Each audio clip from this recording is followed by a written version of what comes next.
অন্তরে শুধুই মুখে না জান্নাতের আশায় নয় হে রাসূল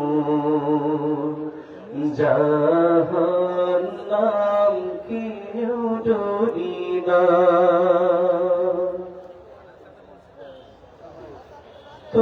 তোমায় পাওয়ার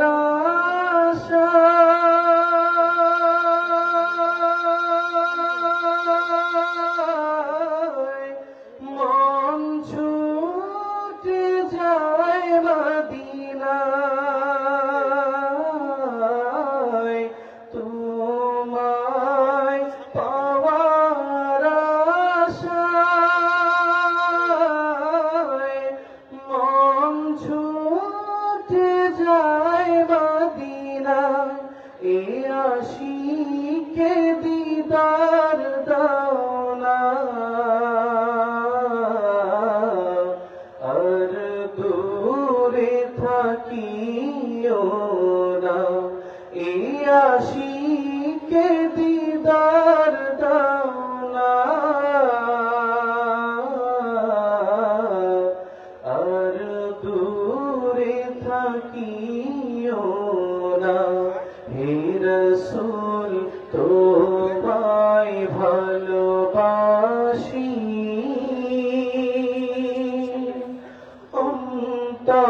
অন্তরে শুধুই মুখে না জান্নাতের আশায় নয় হে রাসূল জাহান্নাম কেউ ডরি না তোমার নাম শুনিলাম এই চোখে দেখলাম না তোমার নাম শুনিলাম এই চোখে দেখলাম না এই রাত যদি শুনে থাকো একবার দেখা দাও না এই রাত যদি শুনে থাকো মনে খাবে দেখা দাও না হে রাসূল তোমায় ভালোবাসি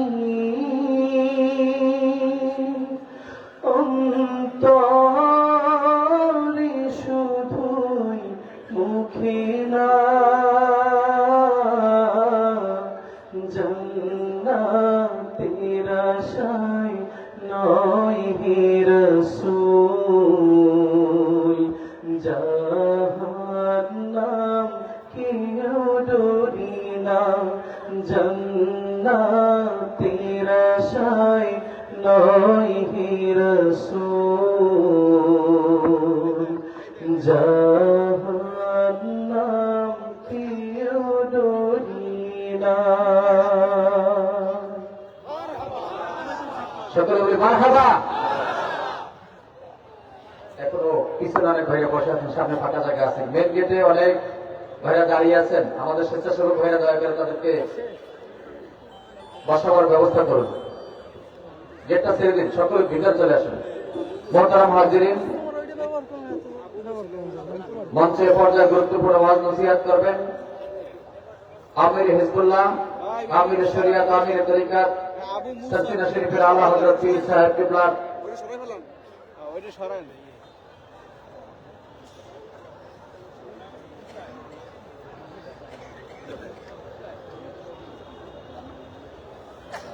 আমির হিজবুল্লাহ সচিনা শরীফের আলা হযরত পীর সাহেব কিবলা দোয়া ও ইজাজতে এ পর্যায়ে মঞ্চে গুরুত্বপূর্ণ আলোচনা উপস্থাপন করবেন হুজুর কেবলার সফর সঙ্গী আলহাজ হযরত মাওলানা হেমায়েত বিন তৈয়ব সাহেব মুবাল্লিগ বাংলাদেশ জমিয়াতে হিজবুল্লাহ। হুজুরকে গুরুত্বপূর্ণ আলোচনার জন্য অনুরোধ জ্ঞাপন করছি। নারায়ে তাকবীর, শামসিনা দরবার শরীফ, নারায়ে তাকবীর।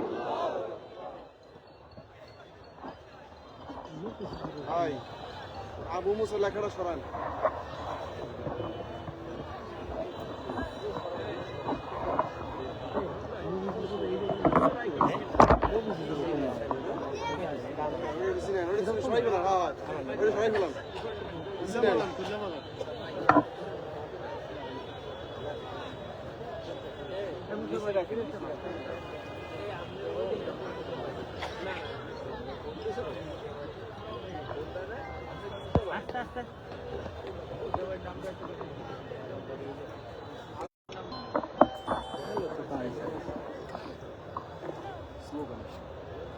السلام عليكم ورحمة الله وبركاته.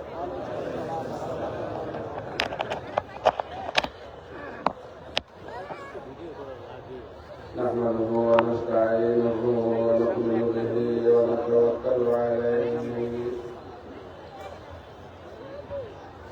ونعوذ بالله من شرور أنفسنا ومن سيئات أعمالنا. من يهده الله فلا مضل له ومن يضلله فلا هادي له. ونشهد أن لا إله إلا الله وحده لا شريك له. وقد قال الله تبارك وتعالى في كلامه المجيد وفرقانه الحميد: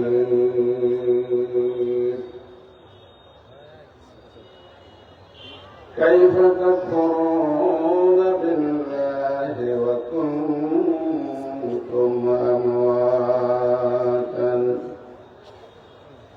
فأحياكم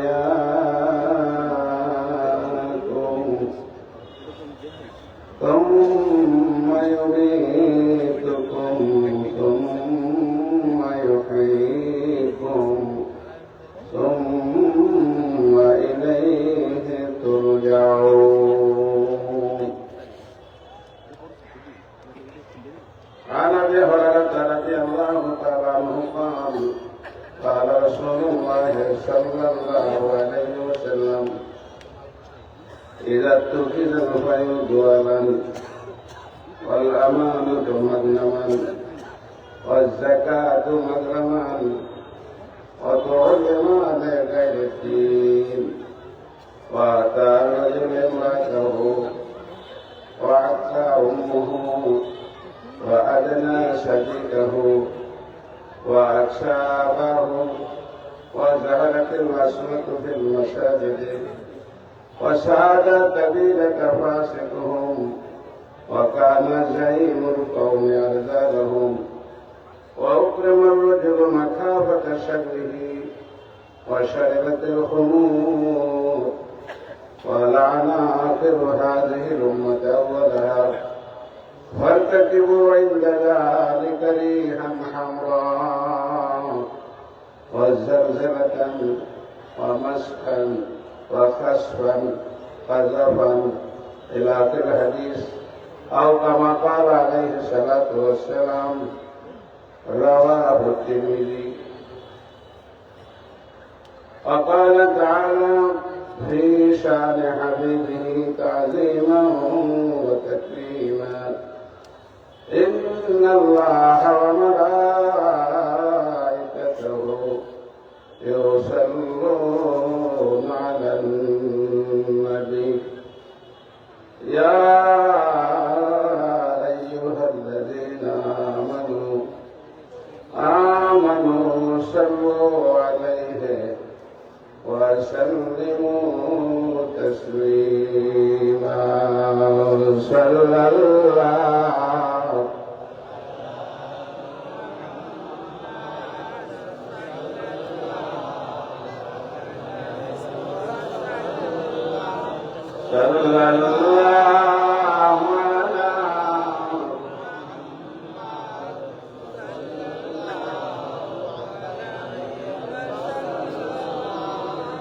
الصبح بدا من طلعته والليل دجا من وفرته صلى الله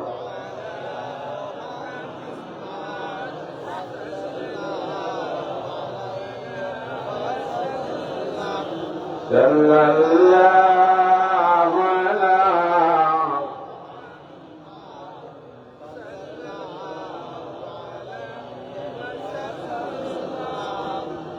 مولاي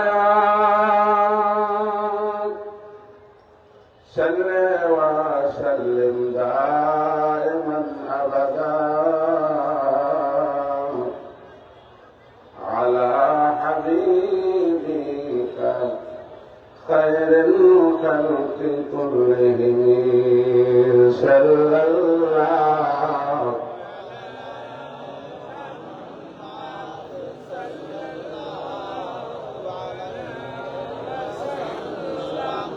صلى الله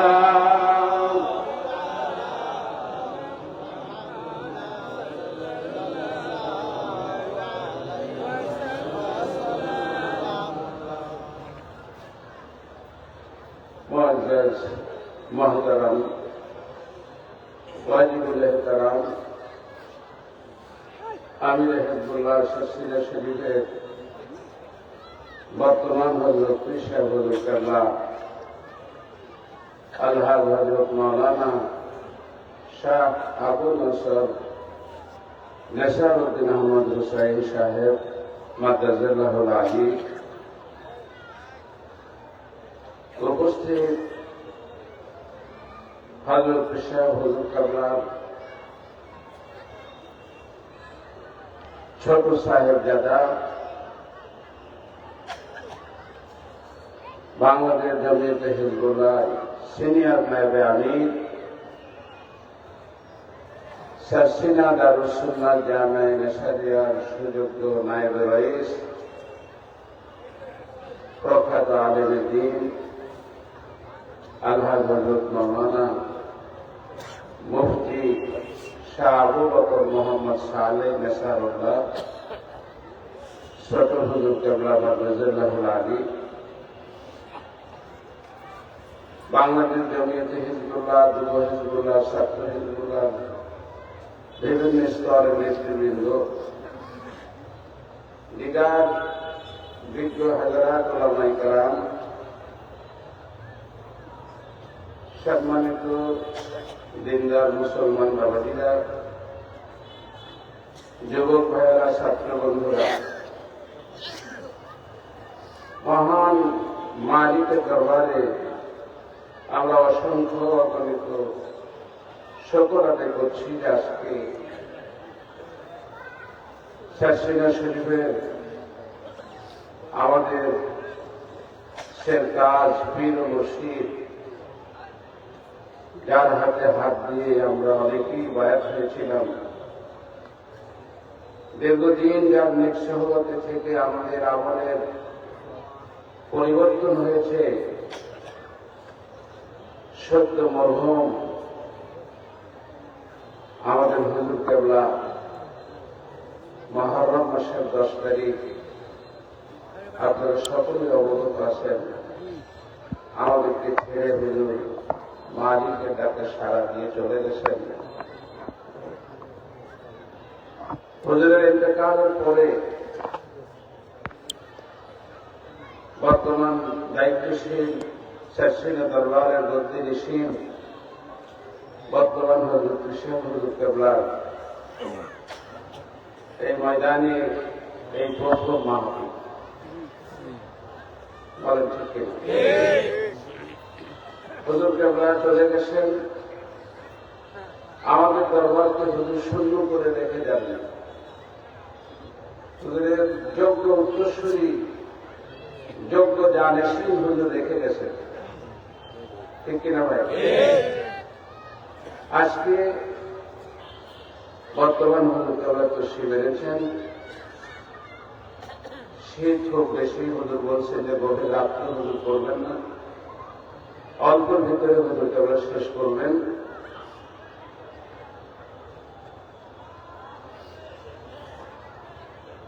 মরহুম হযরত পীর সাহেব হুজুর কেবল যখন ইন্তেকাল করেন, আপনারা জানেন ওই সময়টা বৃষ্টির মৌসুম, রাষ্ট্রীয় দেশের অবস্থা চরমতা, মনে আছে? আমাদের অনেকের ইচ্ছা থাকা সত্ত্বেও আমরা জানাজা নামাজ শরীফ হতে পারিনি। বর্তমান হুজুরের কাছে তওবা করার সুযোগ আমাদের অনেকেরই হয়নি। এই জন্য হযরত পীর সাহেব হুজুর কেবলা অক্লান্ত পরিশ্রম করছেন। প্রতিদিন 2টি করে মাহফিল, দিনে একটা ফুল মাহফিল, আবার রাত্রে একটা মাহফিল। শাসিনা, মাদ্রাসা, মসজিদ, মিনারা, ইশারা সব বিশাল দায়িত্ব। এর ভিতর দিয়ে আজকে লম্বা ঐতিহাসিক ময়দানে হযরত পীর সাহেব হুজুর কেবলা সময় দিয়েছেন। আপনাদের খেদমতে জানতে চাই, আপনারা কি খুশি হয়েছেন না বেজার হয়েছেন? সকলে খুশি হয়েছেন? যারা খুশি হয়েছেন জবানকে দারাজ করে বলন্দ আওয়াজে আল্লাহ দরবারে আমরা একটু শুকর আদায় করি। জবান খুলে বলুন আলহামদুলিল্লাহ। আমার সম্মানিত ভাইয়েরা, আজকে হযরত পীর সাহেব হুজুর কেবলা এখানে তশরিফ এনেছেন। হুজুর আমাদেরকে তালিম দিয়েছেন।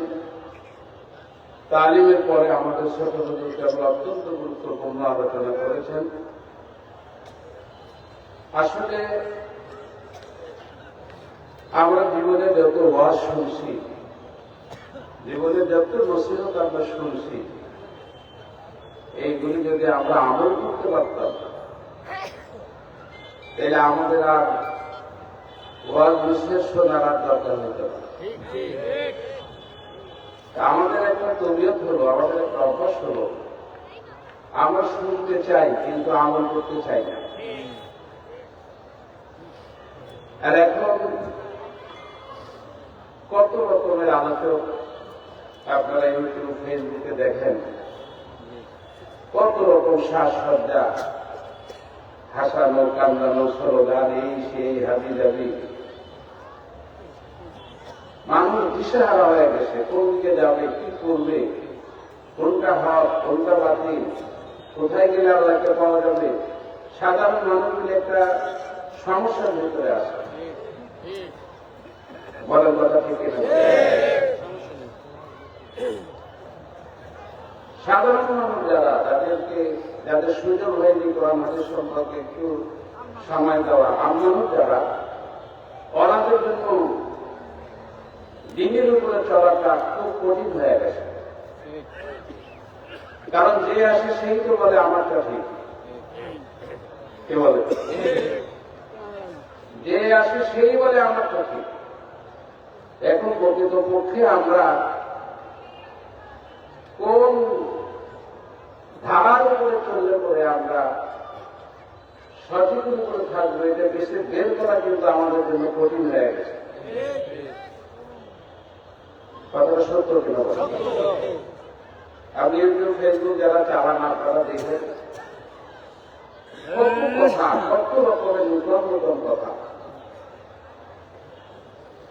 আমরা এই পটুয়াখালী, বিশেষ করে বাউফল এলাকায় আমাদের শাসিনা দরবারের বাণী আল্লামা নিসারউদ্দিন আহমদ রহমতুল্লাহ আলাইহি, সেই যুগ থেকে আমরা মনে করি এই এলাকাটা পীর ওলি আল্লাহ শাসিনা দরবার অধ্যুষিত।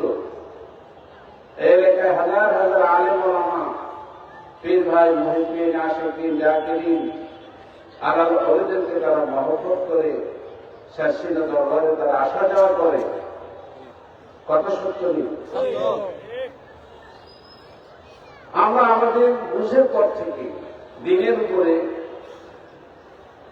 আমরা ইসলামী জিন্দেগি গঠন করার ক্ষেত্রে যে তালিম নসিহত যতটুকুনি আমরা পেয়েছি, আমার মনে হয় অধিকাংশ মানুষ যারা এখানে বসা আছে আমরা এই দরবার থেকেই পেয়েছি।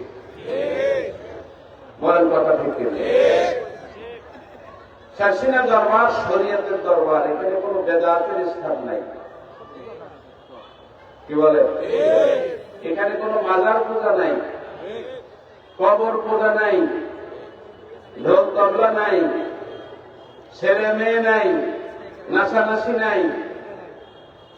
শাসিনা দরবার শরীয়তের উপরে প্রতিষ্ঠিত একটা দরবার। সন্দেহ আছে বাবাজি? সন্দেহ আছে? এখন আমরা আল্লাহকে সন্তুষ্টি করতে গেলে, আল্লাহকে রাজি খুশি করতে গেলে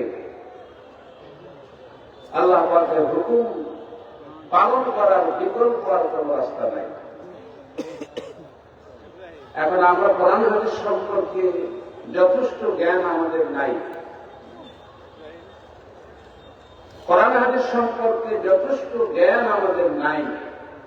মনে করেন আমরা এখানে যারা বসা আছি,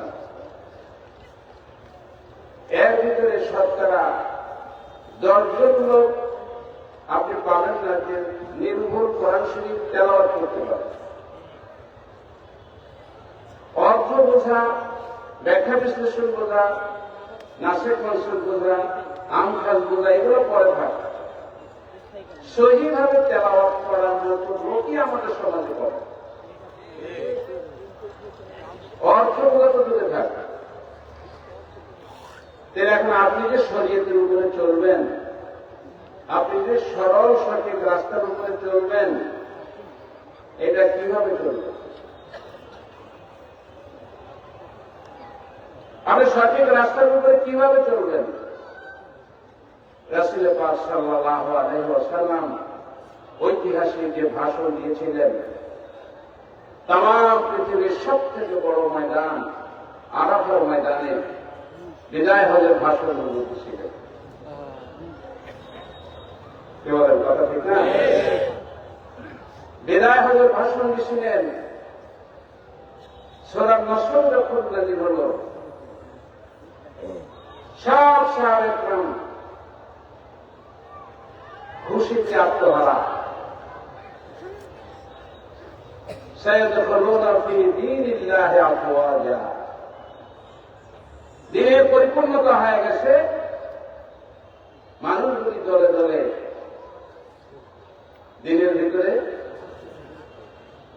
কিছু সাহাবায়ে কেরাম খুব খুশি হইলেন যে না, আল্লাহ রসুলকে নিয়ে আল্লাহ রসুল তার দিনের কাজটাকে যথার্থ করতে পেরেছেন, তারা আনন্দিত হল। সূরা নসরের তফসিরে আছে, আল্লাহ রসুল মসজিদের নববীতে ঢুকলেন পর তাকায় দেখে এক কন্দরে সিদ্দিক আকবর হযরত আবু বকর রাদিয়াল্লাহু তাআলা আনহু অঝোরে চোখের পানি ছেড়ে কান্নাকাটি করতেন। রাসূলুল্লাহ জিজ্ঞেস করলেন, ইয়া আবু বকর, তুমি এভাবে কেন কাঁদছো? দুঃখ কি, কষ্ট কি তোমার মনে? আবু বকর সিদ্দিক রাদিয়াল্লাহু তাআলা বললেন, হুজুর, সব সাহাবায়ে কেরাম খুশি যে দিনের পরিপূর্ণতা হয়ে গেছে, এরা আনন্দ। কিন্তু আমি এই সূরা নসরের তাফসীরটা ওভাবে করছি না। আমি তাফসীরটা এভাবে করছি, দিনের পরিপূর্ণতা হয় সেটা ঠিক, কিন্তু দিনের পরিপূর্ণতা আল্লাহর পক্ষ থেকে ঘোষণা আসলেই সাথে সাথে এই কথাটা আমার মস্তিষ্কে স্পর্শ করছে যে দিন যখন পরিপূর্ণ হয়ে গেছে, তখন আল্লাহ রসুল আর বেশি দিন দুনিয়ায় থাকবে না। কারণ দিনের পরিপূর্ণতার জন্যই তো ওনাকে আল্লাহ পাঠিয়েছিলেন। তোমার কাজ যখন হয়ে গেছে, তখন আল্লাহ কি করবেন? কোথায় নেবেন? তা আপনি চলে যাবেন, আমরা নদী শূন্য হয়ে যাব, এটা আমি কল্পনা করতে পারছি না। আপনার বিয়োগ, ব্যথা আর বিদায় হয়ে আপনি যা বললেন, জাবালে রহমান পাহাড়ের পাদদেশে দক্ষিণ দিকে একটা পাথর, আপনারা যারা গেছেন গেছেন, এখন এরকম ইজি চেয়ারের মতো কাজ হয়ে আছে। এই পাহাড়ের পাদদেশে আল্লাহ রসুল 100 লক্ষ সাহাবীকে সামনে নিয়ে, মতন করে 1,26,000 সাহাবীকে সামনে নিয়ে মাইক ছাড়া, লাইট ছাড়া মধ্যম আওয়াজে হুজুর বিদায় হজের ভাষণ দিয়েছিলেন। হাদিস শরীফ বলছে, সর্বশেষ যে মানুষটি, সর্ব উত্তরে সর্বদক্ষিণে যে মানুষটি লাইট ছাড়া, মাইক ছাড়া হুজুরের মধ্যম আওয়াজের ভাষণ আল্লাহ পাক সকল কানে পৌঁছে দিয়েছে। তখন কি মাইক ছিল বলে? 100 লক্ষ মানুষ মানে কত মানুষ বুঝলেন? এবার সব লাগবে 100 লক্ষ মানুষ। লাইট নেই, মাইক নেই। বিদায় হজের ভাষণ হজের ঐতিহাসিক ভাষণ, ঐতিহাসিক ভাষণ। এক পর্যায়ে রাসূলুল্লাহ বললেন, তারাকতু ফীকুম আমরাইন লান তাদিল্লু মা তামাসসাকতুম বিহিমা কিতাবাল্লাহি ওয়া সুন্নাত রাসূল। এ সাহাবীরা, এটা শেষ ভাষণ আমার। সাহাবীরা কাজা শুরু হয়ে গেছে, শুধু চলে যাবেন। তা আমি যখন থাকবো না, তোমাদের আহ্বান কে করবে? তোমাদের কে দেখে রাখবে? তোমরা কাকে অনুসরণ করবে? কিভাবে চলবে তোমরা? রাসূলুল্লাহ বলেন, ভয়ের কোনো কারণ নাই। তারাকতু ফীকুম আমরাইন, আমি তোমাদের মাঝে দুটি জিনিস রেখে যাচ্ছি। কয়টা বললাম? সবার মুখে আরো ধরে, আমি দুটি জিনিস তোমাদের মাঝে রেখে যাচ্ছি। লান তাদিল্লু, কখনো কোন অবস্থাতে তোমরা ডিসগাইড হবে না, রাস্তা হারা হবে না, যদি এই দুইটারে আঁকড়ায় ধরো। সেটা কি? কিতাবাল্লাহ ওয়া সুন্নাত রাসূল, আল্লাহর কালাম আর আমি নবীর কি? আর নবীর হাদিস কিন্তু বলেন, বলছে কি? হাদিস এক জিনিস, সুন্নাত আর এক জিনিস। বুঝেন না? বুঝেন না? হাদিস আর সুন্নাত কিন্তু এক জিনিস না। সব হাদিসের উপরে আমল করা যায় না। যায়? সব হাদিসের উপরে আমল করা যায়? যায় না। আমরা কি আসলে এই তথাকথিত আহলে হাদিস না আহলে সুন্নাত? আমরা রাসূলের সুন্নাতের অনুসরণ করি। কি বল? আবার কোরআন শরীফ আল্লাহ পাক এখানে ইশারা দিয়েছেন, দোস্ত আপনি বলেন, কোন ইন কুনতুম তুহিব্বুনাল্লাহ, সারা পৃথিবীর মানুষকে আপনি জানিয়ে দেন, ওরা যদি আমি আল্লাহকে ভালোবাসতে চাই, আমি আল্লাহর দিদার চাই, আমি আল্লাহর সাক্ষাৎ চাই, জান্নাত চাই, তাই আপনি ওদেরকে বলেন ফাত্তাবিউনি, তারা যেন আপনার ইত্তেবা করে। কার ইত্তেবা? ফাত্তাবিউল কোরআন কিন্তু আল্লাহ বলেন, ফাত্তাবিউল হাদিস কিন্তু আল্লাহ বলেন। আল্লাহ বলছেন, আমার দোস্তের ইত্তেবা করলে আমাকে পাইবে। কারণ আপনি যদি কোরআন শরীফ থেকে আপনার কোন কোরআন হাদিসের কোন জ্ঞানই নাই,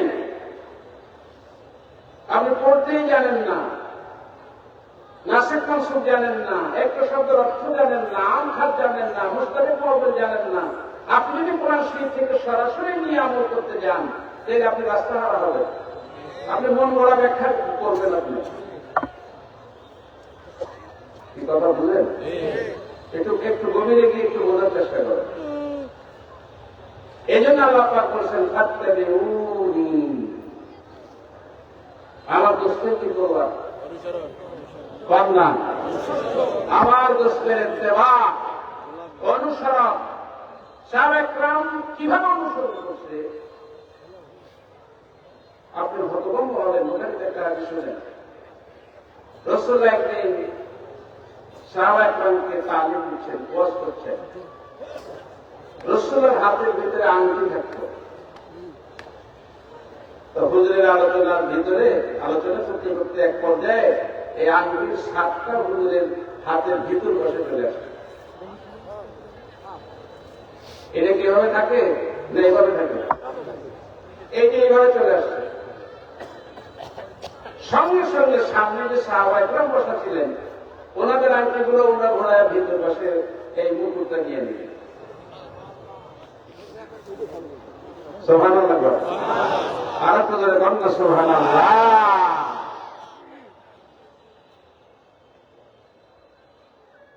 আপনার কোরআন হাদিস সম্পর্কে কোনো জ্ঞান নেই, আপনি তো এটা পারবেন না, বের করে দিতে পারবেন? কেমন বের করবেন আপনি? আপনার তো সেই এলিম তো নাই, আমাদের তো সুযোগ হয়নি। রাসূলুল্লাহ বললেন এই দুটা জিনিস রেখে গেলাম, কোরআন শরীফ হাদিস শরীফ। কোরআন শরীফ আমার ঘরে আছে, হাদিস শরীফ আছে। আল্লাহ রাসূল বলছে আকড়ায়া ধরো, আকড়ায়া ধরে মুখের শরীর চাইতে ধরো। কোরআন শরীফ সিনের সঙ্গে আকড়ায়া ধরেন, শেষেটা হাতের মুখের সঙ্গে আকড়ায়া ধরেন, দিন শরীয়ত হবে? বুঝলে আমার জবাব দিলেন হবে, বলে হবে? তা আপনি কেমনি আকড়ায়া ধরা অর্থ কি? আপনি কি কোরআন শরীফ পড়তে পারেন? তফসির জানেন?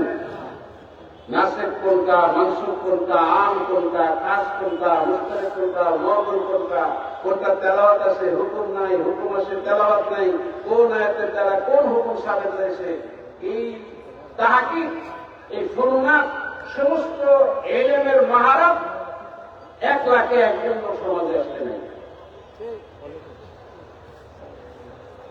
বলেন কথা ঠিক না? অথচ আল্লাহ রাসূল বিদায় হজর বললেন কোরআন আর হাদিস তুমি আঁকড়ায়া ধরবা। কোরআন হাদিস আপনি আঁকড়ায়া ধরবেন কেমনি? কোরআন হাদিস অনুযায়ী আপনার জীবন গঠন করাই কোরআন হাদিস আঁকড়ায়া ধরা। সহজে আমরা যেটা বলি, আর সেটা আপনি কেমনি করবেন বলেন? রাসূলুল্লাহ নাই, সাহাবায়ে কেরাম নাই, তাবেঈন তাবেঈন নেই, কথা কথা চার মাযহাবের ইমাম নাই। আপনি কেমন আঁকড়ায়া ধরবেন? চলবেন কেমনে? আপনি স্বাধীন একা একা করবেন, যা খুশি তাই করবেন না। আল্লাহ পাক আপনাকে জানানোর জন্য কোরআন শরীফের সর্বপ্রথম যে সূরাটি, যেই সূরাটি আপনাদের সকলের মুখস্থ আছে, কি সূরা? আরো ধরে সূরাতুল ফাতিহা, সবথেকে দামি একটি সূরা। এই সূরাটি কত মর্যাদা, কত ফজিলত। আল্লাহ বলেছেন সাবাল মাসানি, নিত্য পঠিত সপ্তবাদী 7টা আয়াত এখানে আছে। এই 7টি আয়াতের ভিতরে আমি 6,666 আয়াতের ভিতরে যা রাখছি, এইগুলোর একবার সংক্ষেপ করে এই 7টা আয়াতের ভিতরে আমি ঢুকাই দিচ্ছি। 30 পারা কোরআন শরীফ, আরো নাচ, গজল, হাদিস, জাবরি, ওয়াজ, নসিহত, এই সব ছোট্ট একটা মেমোরি কার্ডের ভিতরে ঢোকানো আছে। কথা কথা খালি চাপ দিলেই খালি বাজতে থাকে, বাজতে থাকে, বাজতে থাকে, বাজতে থাকে, বাজতে থাকে। কথা কথা ঠিক নেই? 30 পারা আপনাদের মোবাইলে আসেন, আসতে বলেছে সম্ভব না এটা? দাদা বলছে যে আমি এই 114 সূরা আমি এই একটা সূরার ভিতরে ঢুকাই দিচ্ছি, ঢুকাইয়া দিয়ে এই সূরাটারে এত মজবুত করে দিয়েছি, আমার বন্ধুকে দিয়ে আমি বলাইয়া দিয়েছি, লা সালাতা ইল্লা বিফাতিহাতিল কিতাব, কোন নামাজ হবে না সূরা ফাতিহা ছাড়া। তুমি একা পড়লে সূরা ফাতিহা লাগবে, আর যখন ইমামের পিছনে পড়বা, ইমামের করছে তোমার পড়া হয়েছে, তুমি করছো, ইক্তেদা করছো, এটা ফরজে লাগবে, ওয়াজিবে লাগবে, কথা কথা নফলে লাগবে, সকালে লাগবে, দুপুরে লাগবে, সন্ধ্যা রাত্রে লাগবে, 24 ঘন্টা লাগবে। নিত্য পঠিত যেটা সব সময় বারবার ঘুরে ঘুরে যে কাজ। কেন? 7টি আয়াত যদি কোরআন শরীফের সারাংশ হয়, 7টি আয়াত যদি কোরআন শরীফের জিস্ট হয়, তাহলে আমি বলবো যে আমি সকালে 4 বার সূরা ফাতিহা পড়ছি, কেমন যেন আমি 4 বার আল্লাহর কোরআন খতম করছি। কারণ 114 সূরাতে এর ভিতরে ঢোকানো আছে। আবার দুপুরে আমি 10 বার 10 রাকাত পড়ছি, 10 বার আল্লাহর কোরআন খতম করছি। আবার আসলে কমপক্ষে 4 বার খতম করছি। আবার মাগরিবে 5 রাকাত 6 রাকাত এই মিলায় আরো কতবার খতম করছি। আবার এশাকে, আবার তাহাজ্জুদে, আবার দোহা, আবার আওয়াবিল। তার মানে সকালে, দুপুরে, সন্ধ্যায়, শেষ রাত্রে, প্রথম রাত্রে সূরা ফাতিহা পড়লাম, কেমন যেন 30 পারা কোরআন তেলাওয়াত করলাম। আবার সূরা ফাতিহা পড়লাম, 30 পারা কোরআন তেলাওয়াত করলাম। আবার সন্ধ্যায় পড়লাম, 30 পারা কোরআন তেলাওয়াত করলাম।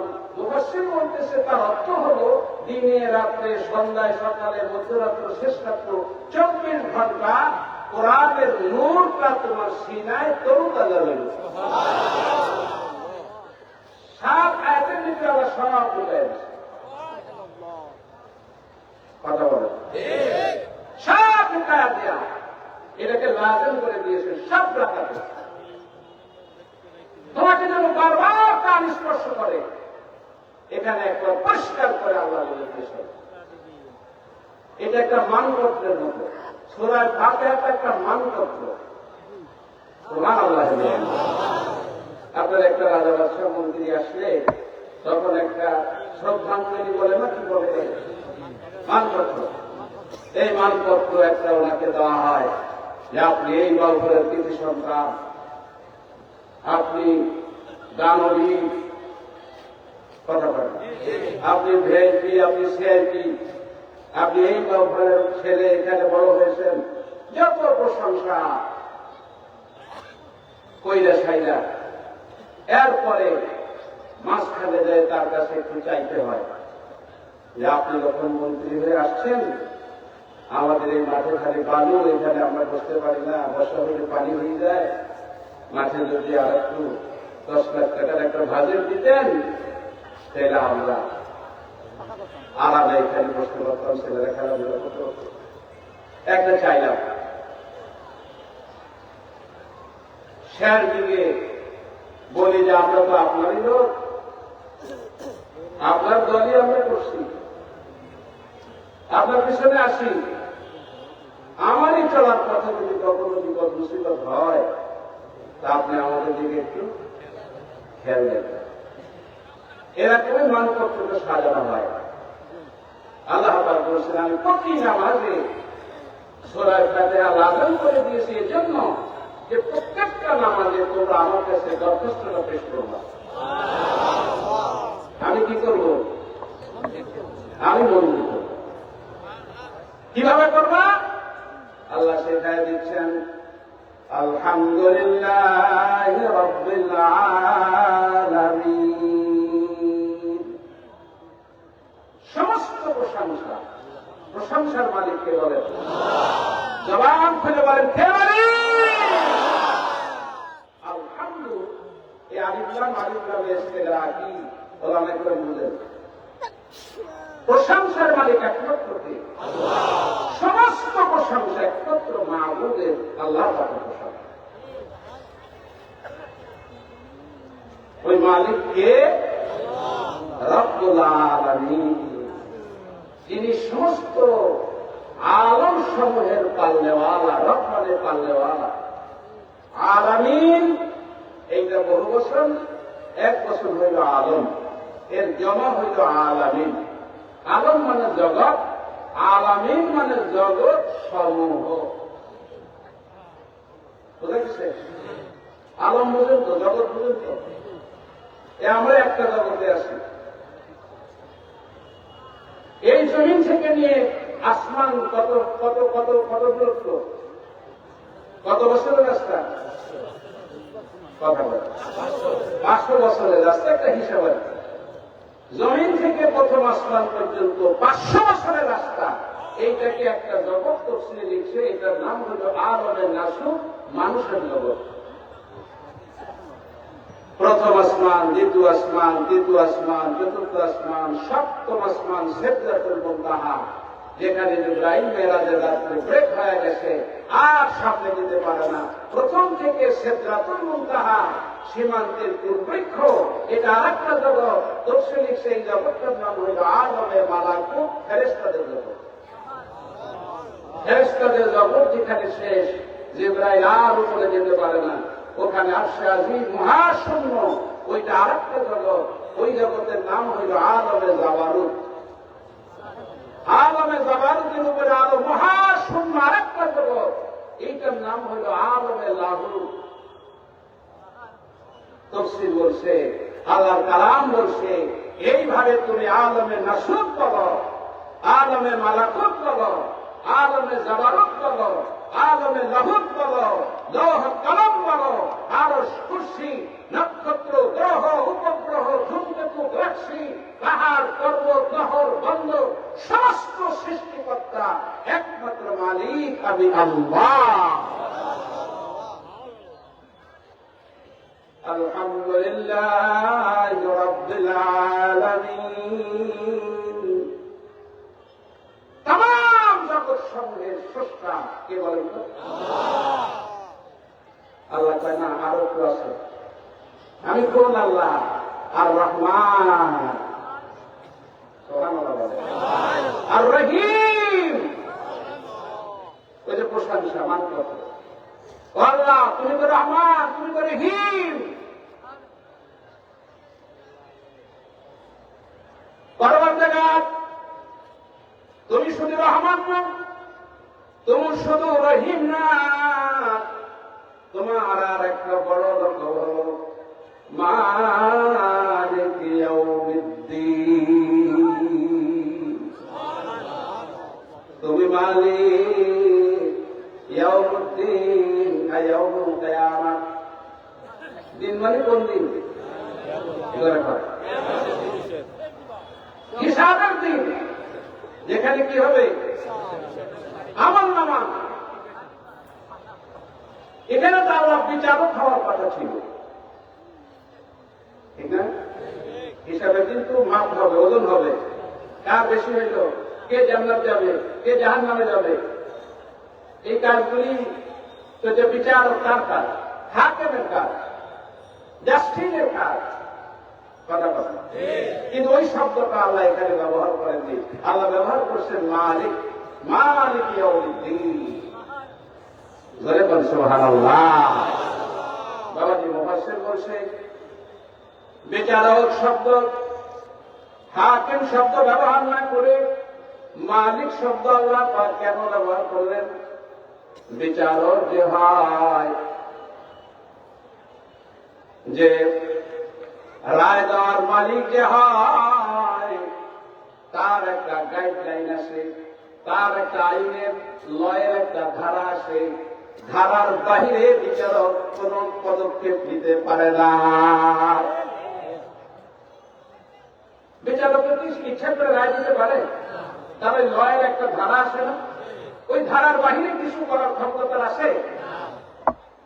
বিচারক চাইলে এই লোকটাকে আমি খালাস দিয়ে দেবো, অথচ আইনের ধারায় সে আসামি, খালাস দিতে পারবে? কথা কথা পারবে না। তার একটা আইনের বই তার পড়া আছে, তার একটা গাইডলাইন দেওয়া আছে, তার বাহিরে তার যাওয়ার কোন সুযোগ নেই। আল্লাহ বলছেন, আমি হাকিম, আমি বিচারকের শব্দ না বলে আমি কিয়ামতের দিনের মালিক। ওই দিবসে আমি একমাত্র মালিকের জন্য উল্লেখ করছি। মালিকের ইচ্ছা করে বেকসুর কাউকে খালাস দিতে পারে, বিচারক বেকসুর খালাস দেওয়ার মালিক না। এটা প্রেসিডেন্ট পারে, সর্বময় ক্ষমতা দেশের যার, সে পারে বিনা হিসাবে তারা মাফ করতে, কিন্তু বিচারপতি পারবে না। বিচারপতি গাইডলাইনের আন্ডারে রায় দিতে হবে। কথা বলা এই জন্য এখানে হাকিম শব্দ আনে নাই, মালিক শব্দ।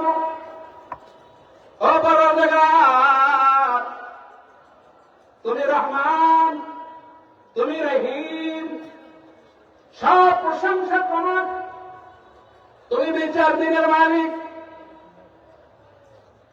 আরো কথা আসলো, আল্লাহ আমি তোমার সামনে দাঁড়িয়েছি, আমার প্রত্যেক হারাকাত সুকুনাত এগুলি আমার নিজের জন্য, আমি কিছু করি না। ইয়্যাকা না'বুদু ওয়া ইয়্যাকা নাস্তাঈন। ও পরওয়ারদিগার, আমার প্রত্যেকটা হারাকাত সুকুনাত একমাত্র তোমার জন্য, আমার সব জিন্দেগি তোমার গোলামের জন্য। ইয়্যাকা না'বুদু মানে কি? তোমার ইবাদত করি না, এটা সুন্দর অনুরোধ না। ইয়্যাকা না'বুদু সুন্দর অনুরোধ হলো একমাত্র তোমারই ইবাদত করি। বলেন কথা ঠিক? পরওয়ারদিগার, তোমার ইবাদত করি, একমাত্র তোমারই, তোমাকে মালিক বলে স্বীকার করি।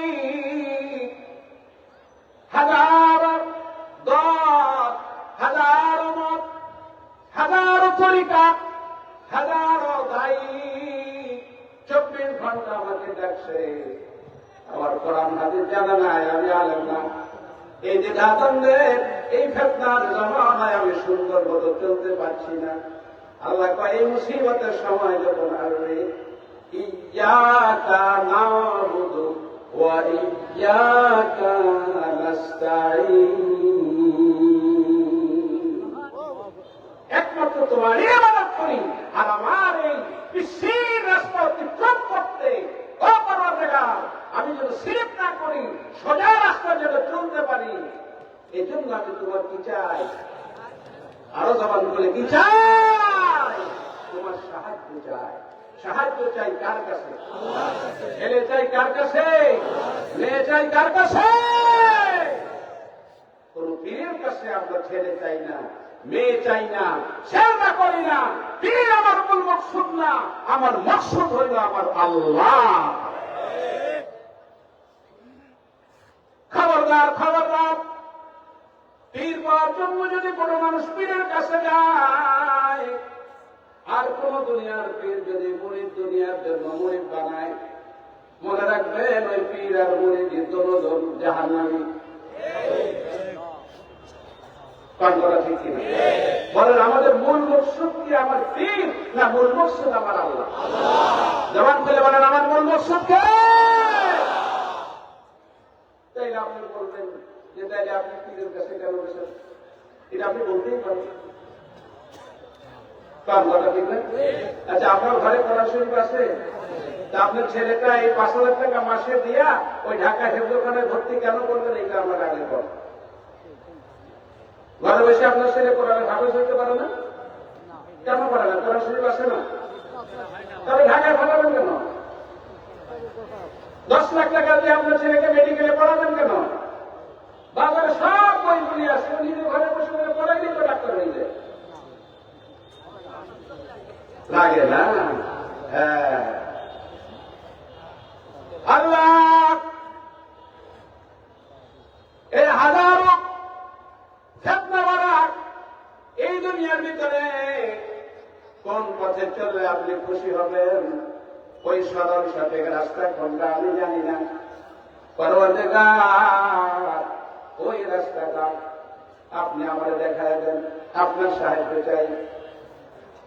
কথা কথা এটা আল্লাহ শিখাচ্ছে, বন্ধু এইভাবে আমার কাছে বলো, প্রতি রেখাতে তুমি এইভাবে বলো, একটু অনুবাদটা জানো, এটা বুঝো যে কি বলতেছো তুমি তোমার মুখ দিয়ে।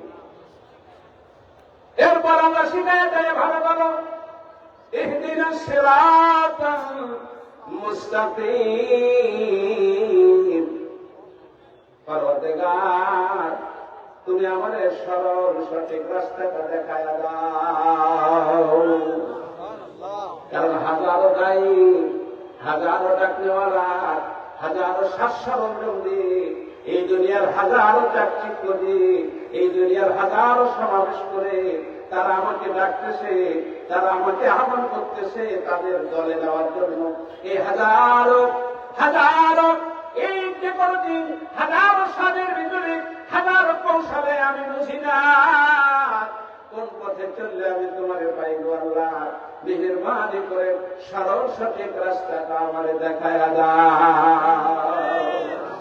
ইহদিনাস সিরাতাল মুস্তাকিম। আল্লাহ সরল রাস্তা কোনটা, কোন রাস্তায় চললে আমি তোমার সঙ্গে দেখা পাবো, ওই রাস্তাটা আমার দেখো। আল্লাহ পাক ডাক দিয়ে বলে, দেখো আমার সরল সঠিক রাস্তা কোনটা জানো? আল্লাহ তফসির করে সামনে বলতেছে, সিরাতাল্লাযীনা আন'আমতা আলাইহিম। সুবহানাল্লাহ। আরে তুমি বলো সুবহানাল্লাহ। আল্লাহ পাক ডেকে বলে, শোনো, এই পৃথিবীতে আমি আল্লাহর পক্ষ থেকে যারা নেয়ামত প্রাপ্ত, এই মানুষগুলি আল্লাহর পক্ষ থেকে আল্লাহ যাদেরকে আল্লাহ নেয়ামতের মালিক বানিয়েছে, ওই নেয়ামত প্রাপ্ত মানুষগুলি চলার রাস্তাটাই হইল সিরাতুল মুস্তাকিমের রাস্তা। আল্লাহ আমার রাস্তা দেখায়া দেন, কোন রাস্তায় চলে আপনি খুশি হবেন। সরল সঠিক পূর্ণ পন্থা, সরল সঠিক পূর্ণ পন্থা মোদের দাও গো বলি, চালাও সে পথে যে পথে তোমার প্রিয়জন গেছে চলি। সরল সঠিক পূর্ণ পন্থা মোদের দাও গো বলি, চালাও সে পথে যে পথে তোমার প্রিয়জন গেছে চলি। যে পথে তোমার চির অভিশাপ, যে পথে ভ্রান্তির চির পরিতাপ, হে মহাচালক মোদের কখনো করোনা সে পথগামী। আল্লাহ পাক বলছেন, ইহদিনাস সিরাতাল মুস্তাকিম। আল্লাহ শিখাচ্ছেন, বান্দা প্রতি রাকাতে আমার কাছে সাহায্য চাও। ও মাবুদ, সরল সঠিক রাস্তা কোনটা আমারে দেখায়া দাও। আল্লাহ কয়, সিরাতাল্লাযীনা আন'আমতা আলাইহিম। সরল সঠিক পথ হলো এই দুনিয়ায় যে মানুষগুলি আমি আল্লাহর পক্ষ থেকে নেয়ামত প্রাপ্ত, ওই নেয়ামত প্রাপ্ত মানুষগুলির রাস্তাটাই হইল সরল সঠিক রাস্তা। বাবাজিরা, সূরা ফাতিহার সংক্ষেপ বিস্তারিত আলোচনার সুযোগ নেই।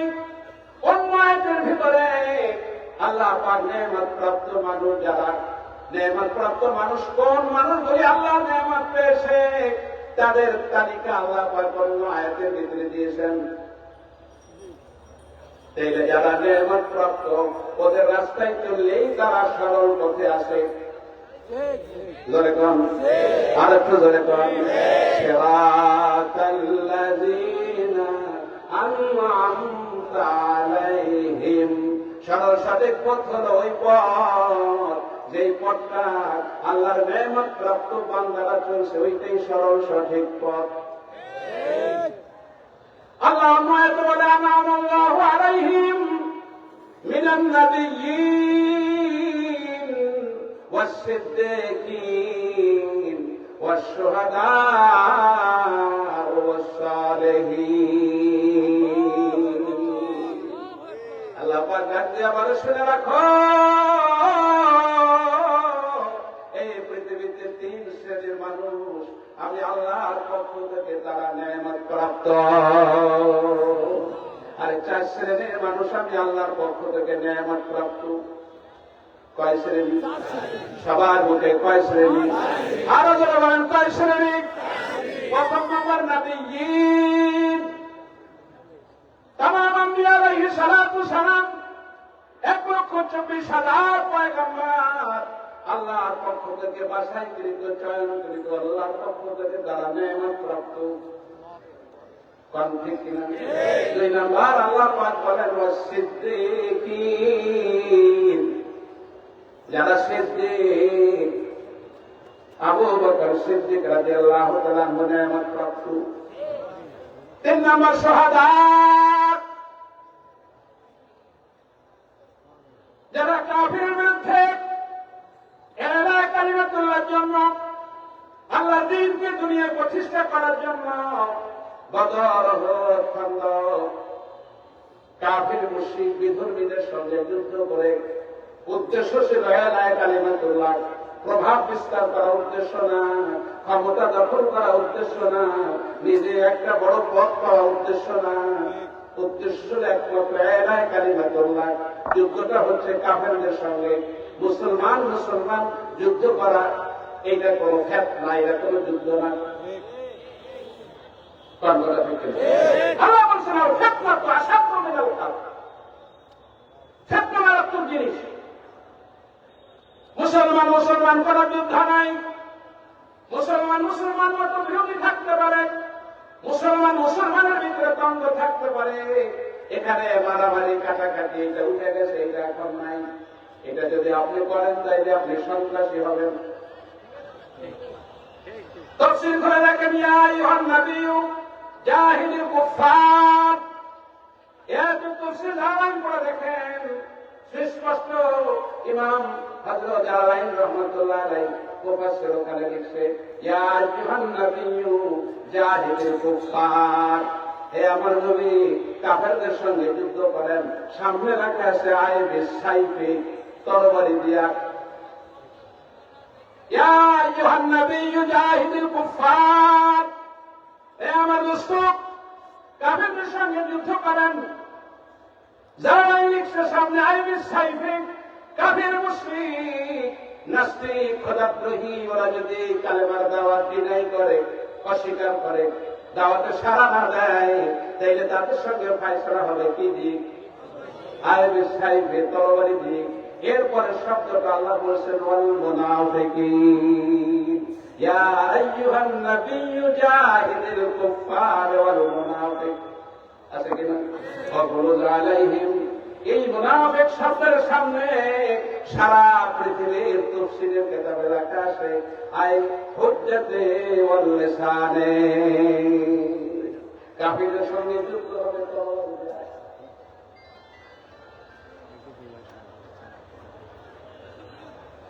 কাফেরদের সঙ্গে যুদ্ধ হবে তরবারি দিয়ে, ঠিক কিনা? ইয়া আইয়ুহান নাবিয়্যু, কাগজ কলম থাকলে দেখে বাড়ি গিয়ে তাফসীরটা পড়ে দেখেন, ইয়া আইয়ুহান নাবিয়্যু জাহিদিল কুফফার, সামনে দুনিয়ার সব তাফসীরে লেখা আছে আইবিস সাইফে, তরবারি দিয়ে যুদ্ধ হবে কাফেরদের সঙ্গে। এরপরে আছে ওয়াল মুনাফিক। আজকে আমাদের সমাজে যারা আমরা আছি, ঈমান আছে ঠিক, নামাজ নাই, রোজা নাই, হজ নাই, যাকাত নাই, মিথ্যা কথা বলি, সুদ খাই, ঘুষ খাই, এই লোকটা মুসলমান না কাফের? মুসলমান।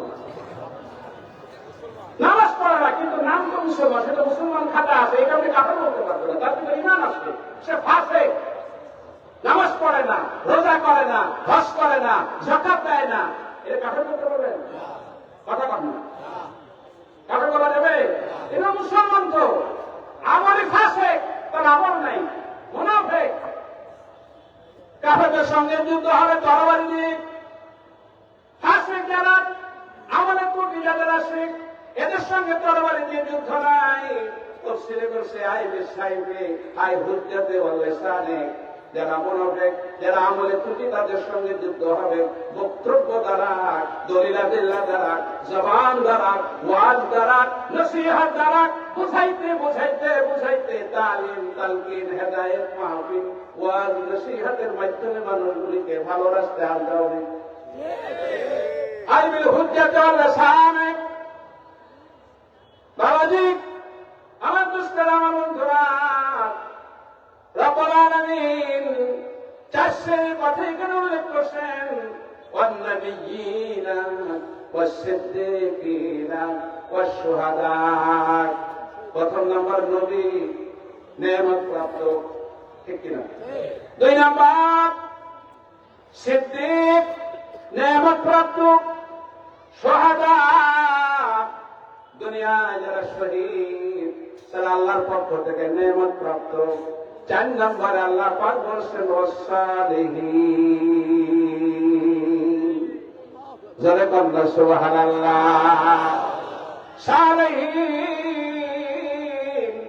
আয় ওলামায়ে মাশায়েখিন, যারা শায়েখে কামেল, যারা তরিকাত এবং শরিয়াত, ইলমে জাহির, ইলমে বাতিন, এই 2টা ইলমে যারা পারদর্শী অর্জন করছে, শায়েখে কামেল। সুবহানাল্লাহ। আর একটু জোরে বলুন সুবহানাল্লাহ।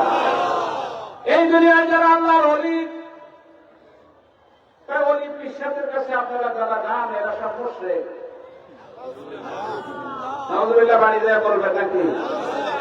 পীর শব্দ কোরআনে নাই, হাদিসে নাই। পিসাবরাই দেশটারে খায়া ফেলাইছে। পিসাবরা দেশটারে খায় নাই মূর্খগুলি। পিসাবরা তোর বাবা দাদাকে মুসলমান বানাইছে। পিসাবরা যদি এদেশে না আসতো, খান জাহান আলী রহমতুল্লাহ আলাইহি যদি না আসতেন, শাহজালাল ইয়ামানি মুজাররদি যদি না আসতেন, রিসালাতুর রহমতুল্লাহ আলাইহির জন্ম যদি না হতো, এখনো আমাদের নামের আগে সিরি লেখা থাকতো। বলেন কথা ঠিক কিনা? এই হাক্কানি আল্লাহর ওলি যারা, আল্লাহর নবীদের দায়িত্ব হক্কানি আল্লাহর ওলিরা পালন করে করে করে আমাদের দাদা পরদাদা, দাদা পরনানা থেকে শুরু করে এই আল্লাহর ওলিদের খেদমতের বদৌলতে আজকে মাথায় তুমি টুপি দেওয়া শিখছো। আল্লাহর ওলিদের খেদমতের কারণে মুখে দাঁড়িয়ে রাখা শিখছো। আল্লাহর ওলিদের খেদমতের প্রতিষ্ঠানের পরেই তুমি বক্তব্য দেওয়া শিখছো। আজকে তোমাকে ওলি আল্লাহ দেখলে তোমার চুলকানি শুরু হয়। কথা কথা কথা ঠিক না? আল্লাহর ওলির অস্তিত্ব বাদ দিয়ে সামনে আগানোর, এক কদম সামনে আগানোর কোন সুযোগ নেই। বলে কথা ঠিক। তিনি 4 শ্রেণী মানুষ হল নেয়ামত প্রাপ্ত: নবিয়্যিন, সিদ্দিকিন, শুহাদা, সালেহিন। এইবার আপনারা আমার একটু বলেন, শাসিনা দরবারে আপনারা দীর্ঘদিন যাওয়া আসা করছেন, বংশক্রমে বাপদাদা থেকে এই দরবারে যাওয়া আসা করি। আল্লাহ হাবিব একটা মিথ্যা কথা যদি বলেন, আপনি আল্লাহর কাছে দায়ী থাকবেন। শাসিনা দরবারে হারাম, বেদাত, নাজায়েজ কোন কাজ আপনারা দেখছেন? শাসিনা হুজুরের মাজারে কোন সেজদা আছে? শাসিনা হুজুরের পায়ে কোন সেজদা আছে? শাসিনায় কোন ঢোল আছে, তবলা আছে, হারমোনিয়াম আছে, ছোট বড় কোন মেয়ে ছেলে আছে? শাসিনা দরবার শরীয়তের দরবার, শাসিনা দরবার আমাদের দরবার, শাসিনা দরবার আল্লাহ ওলিদের দরবার।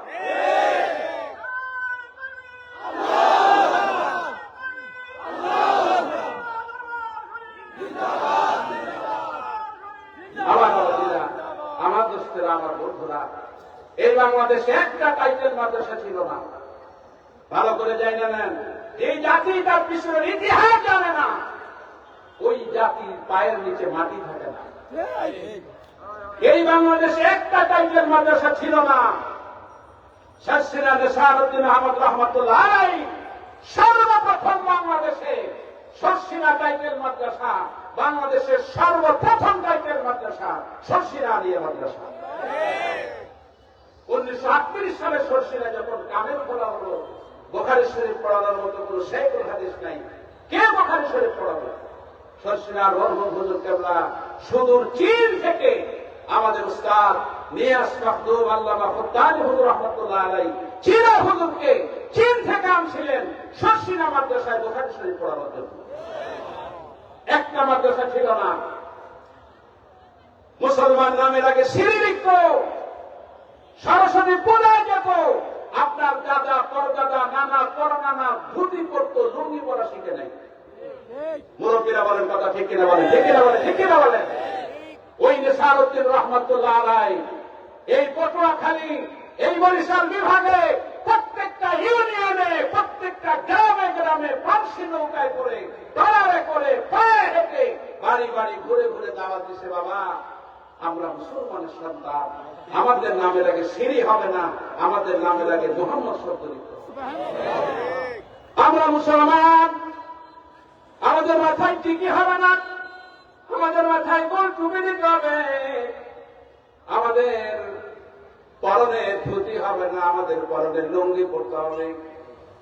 হুজুর এই তালিমগুলি করতেন আর তার ভক্তদেরকে বলতেন, বাবা হিন্দু আনা, জমিদারি প্রথা, এদের শাসন করছে তারা, ইসলামী শিক্ষা সংস্কৃতি নাই, তোমার ছেলেগুলি সরস্বতী পূজায় যায়, ধর্মের কোন পালন এখানে নাই, যদি তোমরা আমার একটুখানি জমিন দিতা তাইলে আমি ওখানে একটা বক্তব্য বানাতাম, ওখানে তোমার বাচ্চারা কোরআন শরীফ পড়বে আর তোমরা 5 ওয়াক্ত নামাজে জামাত পড়তে পারবা। দাদা হুজুর কাবা রহমতুল্লাহ আলাইহি জীবনের প্রথম বাংলার প্রত্যন্ত অঞ্চলে ঘুরে ঘুরে এইভাবে উনি তালিম করে করে তার মুরিদেরা 2 শতক, 5 শতক, 10 শতক জমি দিছে, ওখানে একটা মক্তব হয়েছে, ওখানে পাঞ্জেগানা মসজিদ হয়েছে। আজকে সেই মক্তব নেসারিয়া কামিল মাদ্রাসা, আজকে সেই পাঞ্জেগানা মসজিদ 4 তলা 5 তলা মসজিদ। বাংলাদেশে এমন একটা জেলা নাই যে জেলার ভিতরে হাজার হাজার নেসারিয়া সালেহিয়া না আছে। আপনি কোন ডিস্ট্রিক্ট যাবেন? বাংলাদেশিয়া নেসারিয়া কামিল মাদ্রাসা পাশেই আপনার আছে, বরগুনা নেসারিয়া কামিল মাদ্রাসা আছে, খুলনা মুজগুনি নেসারিয়া কামিল মাদ্রাসা আছে, চট্টগ্রাম পাহাড়তলী নেসারিয়া কামিল মাদ্রাসা আছে, ঢাকা ফরিদাবাদ নেসারিয়া কামিল মাদ্রাসা আছে। প্রত্যেকটা ডিস্ট্রিক্টের ভিতরে শাসিরা নেসারউদ্দিন রহমতুল্লাহ আলাইহি সালেহিয়ার তো কোনো অভাবই নাই। বাউফল ইতিহাসটা খোঁজ করে দেখেন, এই বাউফল থানা খুঁজে দেখেন, নেসারিয়া সালেহিয়া সিদ্দিকিয়া এ বাদ দিয়ে মাদ্রাসাই নেই। আসতে পারেন কেন? আসতে পারেন কেন? যাকে দিয়ে তুমি চক্ষু পাইলা তাকে দেখলে তোমার একটু স্মরণ স্মরণ করে নাকি? এই মাদ্রাসাগুলোতে পড়ালেখা করে, এই মাদ্রাসাগুলো লিলা বোর্ডিং এ খেয়ে, এই প্রতিষ্ঠানের ছাত্র হয়ে শশীরা মাদ্রাসা থেকে লেখাপড়া করে তুমি আলেম হয়েছো, কথা বলা শিখছো, তোমার কর্তব্য হবে আল্লাহর ওলিদের সওয়াব নেওয়া, তাদের থেকে ফায়সাওয়াজ নেওয়া, কারণ তাদের ওসিলায় আজকে আমরা এই রাস্তাটা পেয়েছি। আমরা একজন উস্তাদ হিসেবে তাকে মেনেছি। আমরা পীরকে পাওয়ার জন্য আমরা পীরের কাছে যাই নাই। আপনাদেরকে ধোঁকা দেওয়া হচ্ছে, কিছু হাবিজাবি কথা বলে আপনাদের ব্রেন ওয়াশ করা হচ্ছে।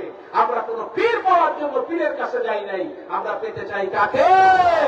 জবান খুলে বলেন, কাকে পেতে চাই?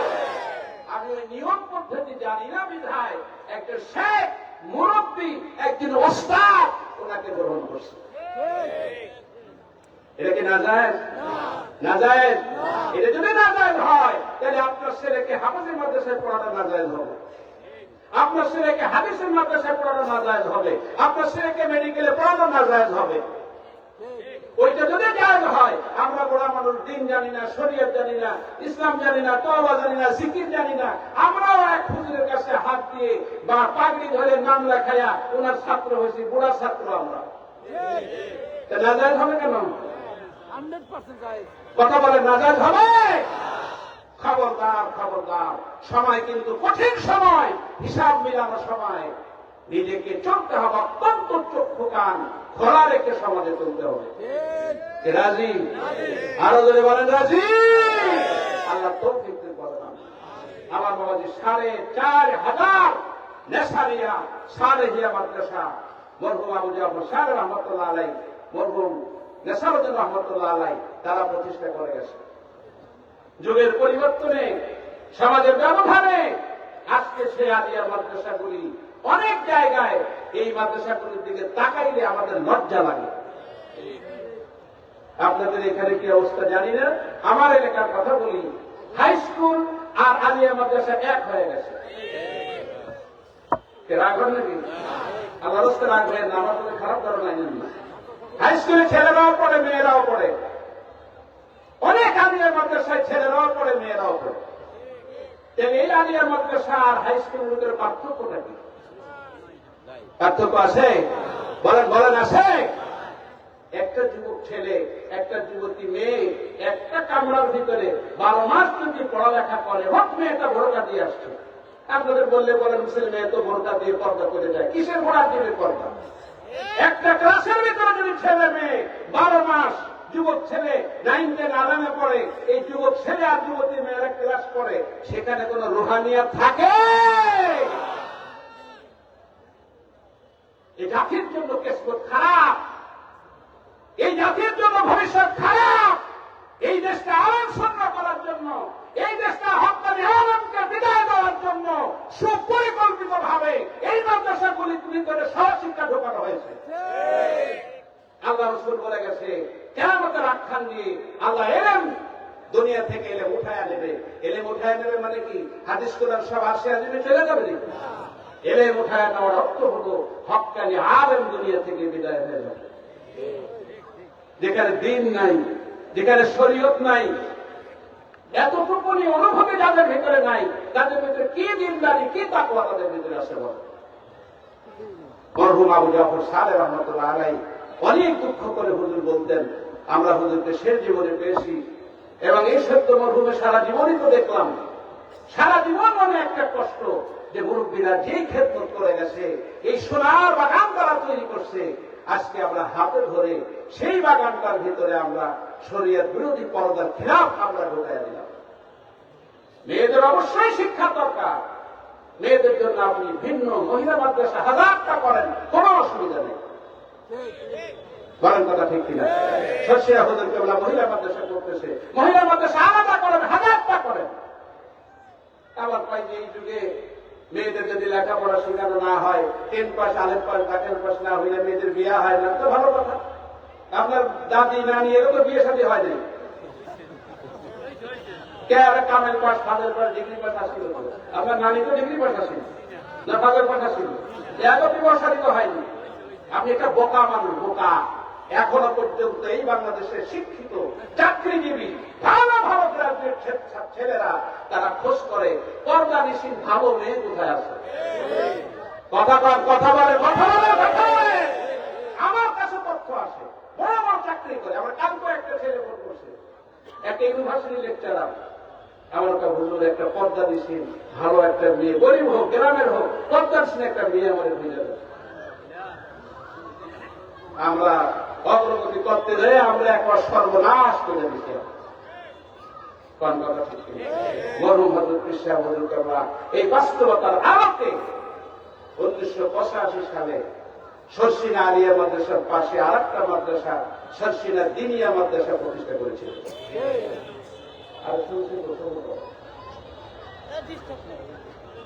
কি বলছে কথা বলছেন?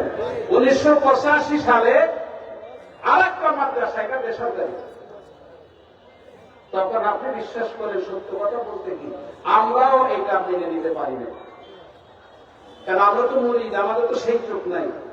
মরহুম আবু জাফর সালেহ রহমাতুল্লাহ আলাইহি এবং আমাদের সত্য মরহুম হুজুর, উনি পর্যন্ত মরহুম আবু জাফর সালেহ রহমাতুল্লাহ আলাইহিকে বলছে যে আব্বা, আমাদের বাড়িতে এত বিশাল কামিল মাদ্রাসা, শর্ষিনা মাদ্রাসা, লক্ষ লক্ষ আলেম এখান থেকে তৈরি হয়েছে, এর পাশে আপনি আর একটা বেসরকারি এই দিনিয়া মাদ্রাসা এটা করলেন, এটা কি জন্য লাগবে? দেখেন আল্লাহর ওলিদের নসবটা দেখেন, আল্লাহর ওলিরা কত দূরের জিনিস দেখে।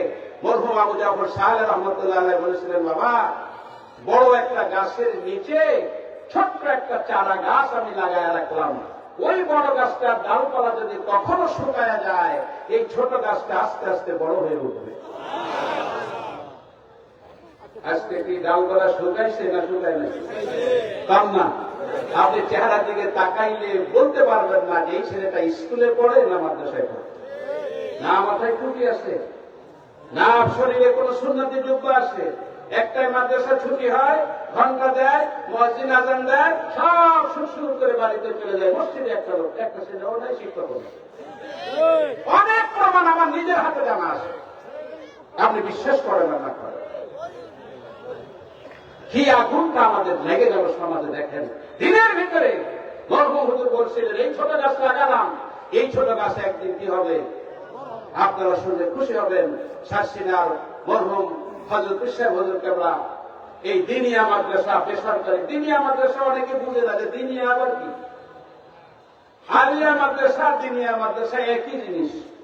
পার্থক্য হলো আলিয়া মাদ্রাসায় ছেলে মেয়ে একসঙ্গে পড়ে, দিনিয়া মাদ্রাসায় কোনো মেয়েরা পড়ে না। দিনিয়া মাদ্রাসায় মেয়েদেরকে আলাদা শিফট করে, মহিলা মাদ্রাসা ভিন্ন আছে, তারা ওখানে মেয়েরাই খালি পড়ে। আর আলিয়া এখন পাশ করা, আলিয়ার সিলেবাস, আলিয়ার কারিকুলাম, আলিয়ার যে পরীক্ষাগুলি হচ্ছে, আপনারা, আমি বলবো না সব কথা, আপনাদের ধারণা নষ্ট হবে, একটু খোঁজ নিয়ে দেখেন। লেখাপড়া বলতে কিচ্ছু নেই, খালি ওই টিকটা কেমনে কেমনে কি হাবি যাবি সার্টিফিকেট, আর কিছুই নেই। আলিয়া মাদ্রাসায় যেমন বাংলা আছে, অঙ্ক আছে, ইংরেজি আছে, ঠিক দিনিয়া মাদ্রাসায় বাংলা আছে, অঙ্ক আছে, ইংরেজি আছে, আবার আরবিতে নৌসরফ আছে, হাদিস আছে, তফসিল আছে, উসুল আছে, বালাগাত আছে, মান্তিক আছে, আলিয়াটা আছে, দিনিয়া হুবহু তাই আছে। পার্থক্য কি? পার্থক্য হলো ওখানে মেয়েরা পড়ে, এখানে মেয়েরা পড়বে। আপনার ছেলেরা দিনিয়ায় পড়বে, আবার আমাদের শশীনা মাদ্রাসায়, আমাদের যে মাদ্রাসাগুলি আছে সেখানে সে দাখিল পরীক্ষাও দিতে পারবে, তা আপনার সমস্যা নেই। আলিয়া মাদ্রাসা, দিনিয়া মাদ্রাসায় যারা পড়বে তাদেরকে হোস্টেলে থাকতে হয়, তাদের ৫ ওয়াক্ত জামাতে পাগড়ি পরে নামাজ পড়তে হয়, তাদের ইশরা কাওয়ামিন পড়তে হয়, তাদের দাড়ি সাদা কাটা থাকলে দিনিয়া মাদ্রাসায় তাদের স্থান নাই। বলেন আপনার বড় কথা ঠিক কিনা বলেন, ঠিক কিনা বলেন, ঠিক কিনা বলেন। একটা ছেলের লেবাস পোশাক সুন্নাতের খেলাফ আপনি পাবেন না। আছে? আপনি পারলে একটা মাদ্রাসা দেখান, বাংলাদেশে একটা দিনিয়া মাদ্রাসা, ২৫০০ দিনিয়া মাদ্রাসা আছে, একটা মাদ্রাসার একটা ছেলেকে পারলে আমি চ্যালেঞ্জ করলাম দেখান, যেই ছেলেটার দাড়ি সাদা কাটা আছে অথচ দিনিয়া মাদ্রাসায় পড়ে। পারবেন দেখাইতে? একটা ছেলের মাথায় চুল লম্বা আছে দেখাইতে পারবেন না, একটা ছেলের সুন্নতি জামার খেলাফ আছে দেখাইতে পারবেন না, একটা ছেলে মাগরিব নামাজের পরে আওয়াবিন পড়েন না দেখাইতে পারবেন না। এইটাই তো আমরা চাই, এইটাই তো আমরা চাই, এইটাই তো বাবা চায়। এই দিনিয়া মাদ্রাসা সারা বাংলাদেশে ২৫০০ দিনিয়া মাদ্রাসা ইতিমধ্যে হয়ে গেছে, আলহামদুলিল্লাহ। আরেকটু ধরে বলেন আলহামদুলিল্লাহ, আরেকটু ধরে বলেন আলহামদুলিল্লাহ। এই দিনিয়া মাদ্রাসা আরো সুন্দর করে, ব্যাপক করে সারা বাংলাদেশে ছড়ায়া যাক, এটা আপনারা চান? কে কে চান একটু হাত তুলুন। নারায়ে তাকবীর, নারায়ে তাকবীর। শাসিনা দরবার শরীফ, শাসিনা দরবার শরীফ, দিনিয়া মাদ্রাসা, দিনিয়া মাদ্রাসা, দিনিয়া মাদ্রাসা আমরা চাই। আল্লাহ শুকর, আমার সময় শেষ হয়ে যাচ্ছে, হুজুর এখনই স্টেজে আসবে, একটি কথা বলে আমি শেষ করব। দিনিয়া মাদ্রাসায় সরকারি কোন সহযোগিতা নাই। আলিয়া মাদ্রাসার শিক্ষকদের বেতন কে দেয়? আসতে বলেন কেন? এই আলিয়া মাদ্রাসার ভবনগুলি কে করে দেয়? আলিয়া মাদ্রাসার ভাট ভরাটের টাকা, বালু, গম টাকা দেয় কে? আলিয়া